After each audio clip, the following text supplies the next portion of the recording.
NEET எதிர்ப்புக்கான கூட்டமைப்பின் சார்பாக 12 நாட்களாக மாணவர்கள் இளைஞர்கள் உண்ணாநிலை மேற்கொண்டு தமிழக அரசு இதற்கு சட்டமன்றத்தில் தீர்மானம் நிறைவேற்ற வேண்டும் என்றும் நிரந்தரமாக போராடுவதற்கு ஒரு இடம் வேண்டும் என்றும் பொதுப்பட்டியலில் இருக்கிற கல்வி உரிமை மானிய பட்டியலுக்கு கொண்டு வர வேண்டும் என்கிற கோரிக்கையை முன்வைத்து தங்கள் உடலை வருத்தி இந்த போராட்டத்தில் ஈடுபட்டு வந்தார்கள். தமிழ்நாடு அரசு தற்போது அனைத்து கட்சிகள் ஆதரவோடு நீட் விலக்குக்கான ஒரு தீர்மானத்தை நிறைவேற்றி ஒன்றிய அரசுக்கு அனுப்பி வைத்திருக்கிறது. ஆதலால் தங்களை வரித்துக் கொள்கின்ற இந்த போராட்டத்தை முடித்துக் கொள்ள வேண்டும் என்று அனைத்து அரசியல் கட்சிகள் அமைப்புகளின் சார்பான வேண்டுகோளை ஏற்று அதனுடைய ஒருங்கிணைப்பாளர் தோழர் மணிரத்னம் அவர்களும் உண்ணாவிரதத்தில் பங்கெடுத்த 4 தோழர்களையும் கேட்டுக்கொண்டோம். அந்த அடிப்படையில் அரசு இயற்றிய தீர்மானத்திற்கு மதிப்பளிக்கின்ற வகையிலும் அரசு நிரந்தரமாக போராடுவதற்கு ஒரு இடத்தை ஒதுக்கி தருவோம் என்று சொன்ன உரிமையினுடைய அடிப்படையிலும் இந்த உண்ணாவிரதத்தை தற்போது பழச்சாறு கொடுத்து முடித்து வைத்திருக்கிறோம்.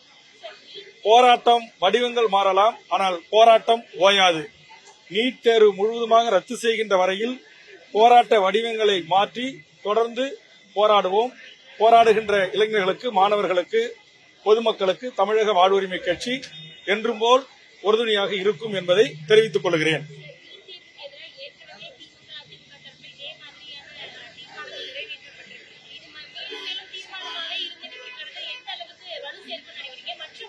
ஒன்னில்லை, அதாவது எந்த அரசுகள் தமிழ்நாட்டை ஆண்டாலும் அந்த அரசுகள் நீட் தேர்வு ரத்து செய்வதில் உறுதியாக இருக்க வேண்டும், இருக்க வைக்க வேண்டும் என்கிற நிலைப்பாட்டில் இருந்து இந்த போராட்டத்தை நாம் பார்க்க வேண்டும்.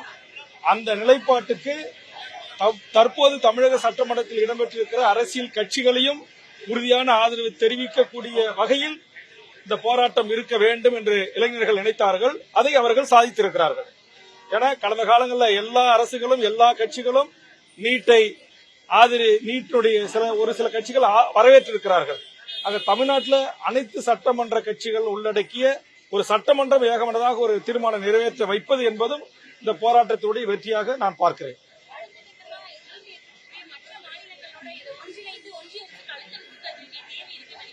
தமிழ்நாடு தொடர்ந்து 2017ஆம் ஆண்டிலிருந்து நீட்டுக்கு எதிராக போராடி வருகிறது. தொடர்ந்து தமிழ்நாடு போராடும். தங்களை வரித்துக் கொள்கிற இந்த போராட்டத்தை தான் தற்போது மாணவர்களும் இளைஞர்களும் முடித்துக் கொண்டிருக்கிறார்கள். நீட் ரத்து செய்கின்ற வரையிலும் தமிழ் மக்களுடைய இந்த ஒட்டுமொத்த உணர்வை வெளிக்காட்டுகின்ற போராட்டங்கள் பல வடிவங்களில், பல மாவட்டங்களில், பல இடங்களில் எதிர்காலத்தில் தொடரும். நீட் ரத்து செய்யப்படுகின்ற வரையில் எங்கள் போராட்டங்கள் தொடரும்.